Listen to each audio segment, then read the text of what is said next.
From the Renaissance, that's to say from the second half of the 14th century, the Pantheon became a much sought-after burial place. This basilica, in fact, contains the mortal remains of important artists and historical personages. Here we see the tomb of Raphael, those of Annibale Carracci, the architect Baldassare Peruzzi, and the musician Arcangelo Corelli are located in other chapels. Why are the tombs of these great artists in the Pantheon? In the late Middle Ages and the Renaissance, the Pantheon Square was the meeting place for artists, and an academy of artists used the Pantheon annually for debates and also to show the works produced in the various painting and sculpture workshops. Thus the Brotherhood of St. Luke was created, and this is now the Fine Arts Academy of the Virtuous of the Pantheon. Many of these artists asked to be buried in the Pantheon, including Raphael.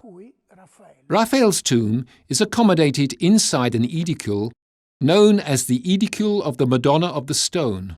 At the top of it stands a statue of the Virgin Mary with the child in her arms. Mary rests her left foot on a stone. This sculpture was made by Lorenzetto at Raphael's precise request. This was the decoration he desired for his funeral monument. Raphael then died on the 6th of April 1520 at the early age of 37, on Good Friday. His death was greeted with heartfelt grief by the Romans and the whole of the pontifical court, and his body was buried here according to his wishes. Over the years his tomb was lost, and it was found again only at the beginning of the 19th century following specific investigations. Thus it was restored and can be seen today. It is perhaps interesting to know why Raphael chose this particular spot in the Pantheon to be buried in. It was because the last ray of daylight disappears exactly here, and Raphael wished his tomb to stand in the spot where the light lingered longest. In 1833, doubt having arisen as to whether the artist was really buried here, the tomb was reopened to verify that it actually contained the mortal remains.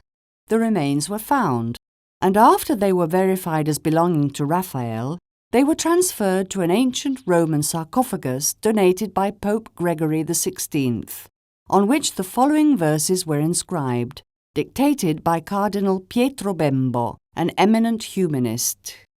Ille hic est Raphael, timuit quos hospite vinci, rerum magna parens et moriente mori. Here lies Raphael, by whom, when he was alive, nature believed it had been conquered, and when he died, it too believed it had died.